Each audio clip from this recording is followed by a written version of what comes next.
No ar, Altiora Jornal. Olá, boa noite, sexta-feira, 10 de junho. Ação conjunta entre a Prefeitura e as forças de segurança de Bragança Paulista busca diminuir a incidência de pessoas morando nas ruas da cidade.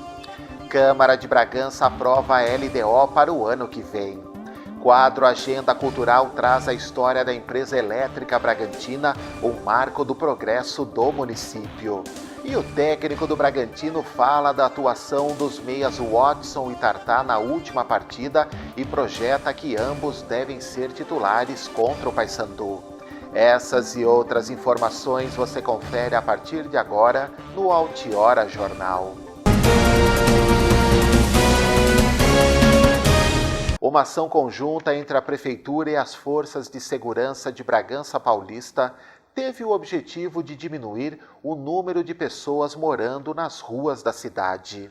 Na manhã de quinta-feira, a força-tarefa formada pela Guarda Civil, policiais civis e militares e estudantes de medicina da Universidade São Francisco estiveram no Lago do Taboão, nos prédios do antigo hospital da Unimed e da Padaria Estância, na Praça Central, Avenida Santa Isabel, nas praças Chico Major e da Bíblia, na Concha Acústica no Matadouro e em outros pontos frequentados por moradores de rua. 47 pessoas foram abordadas e encaminhadas ao posto de monta, onde uma estrutura foi montada para recebê-los. Nós queremos que vocês se conscientizem de que vocês, se resolverem continuar aqui, se resolverem continuar na rua, vocês vão respeitar as regras e não vão importunar as pessoas. Outra coisa, o Centro Pop dá para vocês as condições de banho, de higiene, de pouso. Após o café foi feito o trabalho de ressocialização. O objetivo era reconduzir para casa o que são de outras cidades e encaminhar os bragantinos para os serviços públicos e seus familiares. A Polícia Civil fez o cadastramento a fim de auxiliá-los na retirada de documentos e identificar a real situação de cada um. 35 eram de Bragança e 12 de fora. 4 optaram por voltar às suas cidades com a emissão de passagens. A Polícia Militar todo dia está ali na rua para garantir a segurança de todos, para garantir a segurança tanto dos senhores que estão aí na rua. Só que tem que seguir a regra. Do mesmo jeito que nós vamos para casa lá de uma pessoa com um pouco mais de dinheiro para ajudar aquela pessoa que sofreu algum motivo, algum roubo, alguma outra coisa, nós também vamos ajudar os senhores que estiverem na rua, no que precisar.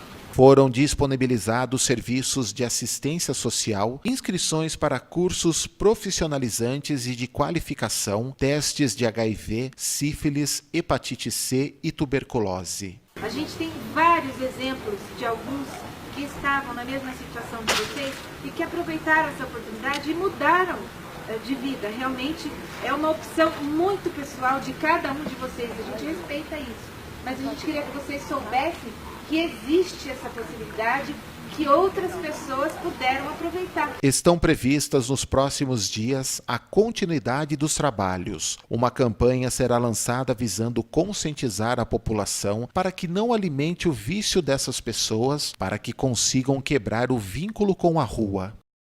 Uma caminhada em comemoração ao Dia do Orgulho Autista em Bragança Paulista será realizada no Lago do Taboão. Esta caminhada ela busca marcar a mobilização em relação à causa autista no município. Isso, nós estamos celebrando o Dia Mundial do Orgulho Autista e essa caminhada é uma grande mobilização, é uma ação de conscientização, é uma campanha educativa. Nós precisamos educar a sociedade, mostrar para a sociedade o que é o autismo, fazer com que ela tenha contato com o autista para conseguir eliminar ainda o preconceito que existe. Além da caminhada, vão ter outras atividades.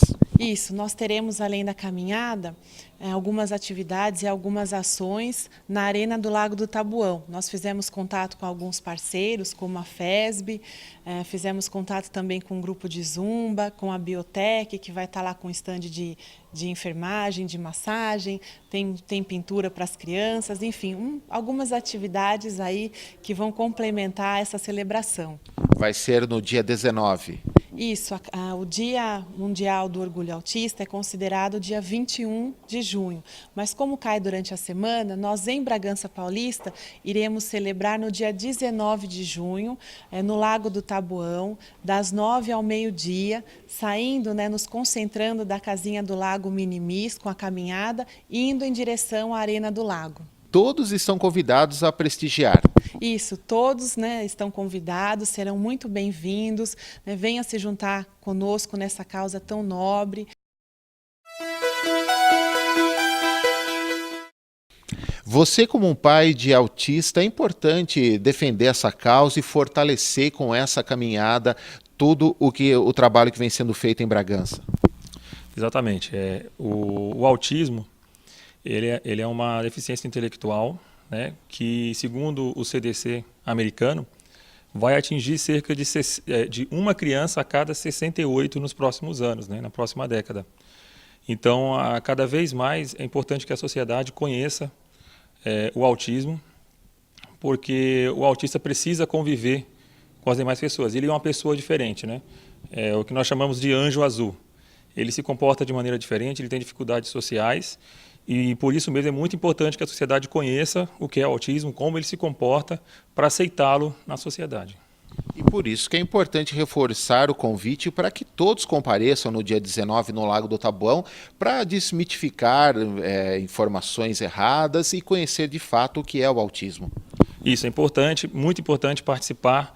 Lá vão estar os pais de autistas da Associação das Amadas, a qual eu faço parte, E também vão estar as crianças autistas. Então é bom conhecer, ver como é que elas se comportam. A Câmara de Bragança Paulista aprovou em primeiro turno a LDO para 2017. Os vereadores, na terça-feira, aprovaram por unanimidade o projeto de lei complementar sobre as diretrizes orçamentárias para o ano que vem. A Lei de Diretrizes Orçamentárias é responsável por orientar a elaboração e execução do orçamento anual da cidade. Os recursos previstos somam mais de 445 milhões de reais. A emenda única ao projeto também foi aprovada. Também foram aprovados em primeiro turno o projeto de lei que regulamenta a concessão de benefícios eventuais no âmbito da política de assistência social e visa provisões suplementares e provisórias prestadas aos cidadãos e às famílias em decorrência de nascimento, morte, situações de vulnerabilidade, desastre ou calamidade pública. E o projeto sobre a política do idoso e cria o Conselho do Idoso. Em turno único, a moção que requer estudos para a construção de ecopontos foi aprovada. Na Tribuna Livre, o secretário de Meio Ambiente, Francisco Chen, apresentou a proposta de criação de 5 unidades de conservação ambiental. É um processo que vem sendo discutido, trabalhado há algum tempo, no âmbito da Prefeitura Municipal, através da Secretaria do Meio Ambiente, vem tomando forma, vem se consolidando até o momento da sua apresentação formal à população. O Guaripocaba e mais o Cerradinho, que está dentro do Poço de Monta. Eu acho que é fundamental, que são dois relevantes. Inclusive, o Guaripocaba ele tem a questão das inscrições rupestres. Então, nós acho que deveria estar já preparando essa documentação para dar essa abertura. Mas são as áreas que você falou, estão na nossa previsão de criação, e, se Deus quiser, a gente vai avançando nessa etapa, a gente passa para a discussão de mais unidades de conservação, incluindo aí o Guaripocaba, o Cerradinho e tantas outras. A próxima sessão é na terça-feira, às 16h. O quadro Agenda Cultural nesta edição traz a história da energia elétrica em Bragança Paulista como um marco de progresso do município.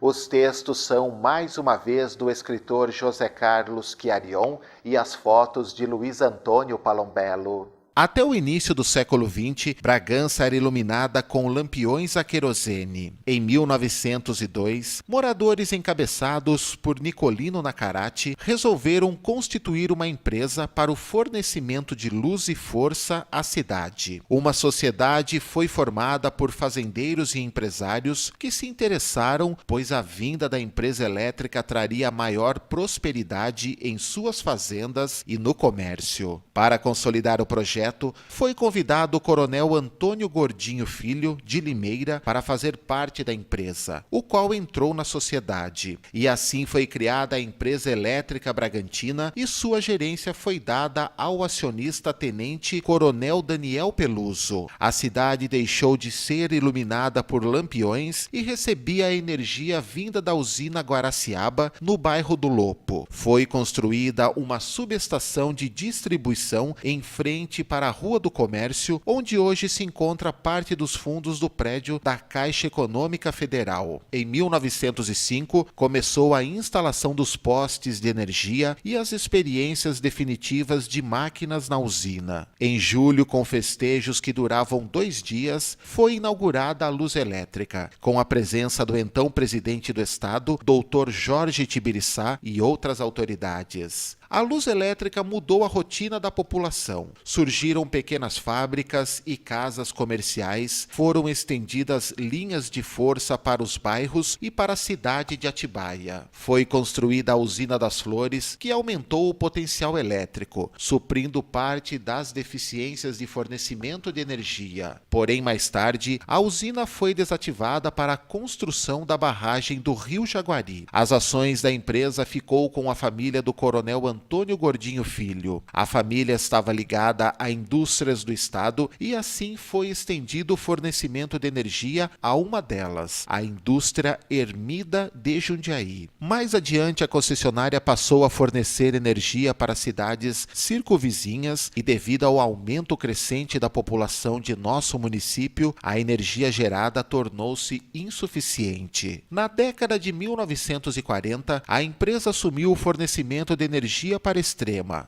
Para evitar um colapso do serviço, aos domingos não havia fornecimento de energia elétrica e só voltava ao anoitecer. Para as matinês do Cine Central, realizadas à tarde, os proprietários do cinema adquiriram um gerador movido a óleo cru e que era ligado à 1 da tarde e só desligado quando chegava a energia. Isso também acontecia no Cine São Luís. Os diretores da Companhia Têxtil Santa Basilissa, que usavam uma quantidade enorme de luz e força para tocar seus teares para a seção de tingimento de tecidos e outros setores, adquiriram um terreno na Mãe dos Homens e ali construíram uma usina elétrica própria. Em 1948, o gerente da empresa autorizou a ligação da força elétrica aos domingos a partir do meio-dia. Quem gostava de ouvir futebol pelo rádio, até então só podiam fazer com rádios movidos a bateria elétrica. No mesmo ano, a Rádio Bragança, recém-inaugurada, começou as transmissões de futebol diretamente do estádio do Bragantino. Na época, ocorriam racionamentos e interrupções no fornecimento de energia, desagradando a população que, por várias vezes, tentou depredar o prédio da empresa. A usina das Flores começou com problemas na estrutura e uma chuva de grandes proporções inundou o local, estragando os geradores e destruindo uma barragem,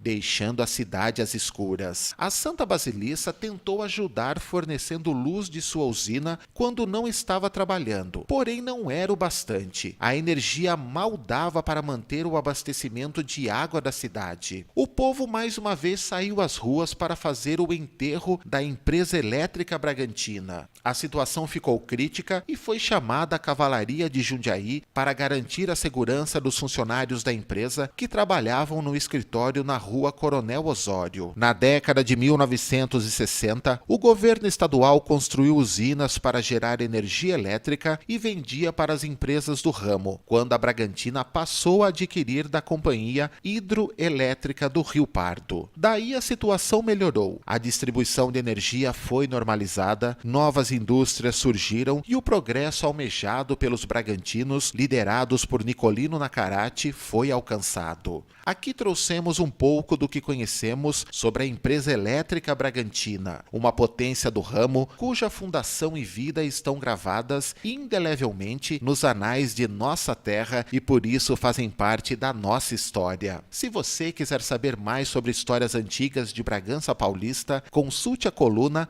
Um Pouco da Nossa História do escritor, advogado e membro da Associação dos Escritores AASES, José Carlos Chiarion, no Bragança Jornal Diário. A seguir no Altiora Jornal. No sábado tem a apresentação da Orquestra Sinfônica de Bragança Paulista. E ainda, previsão do tempo aponta mais queda na temperatura para o final de semana. Não saia daí.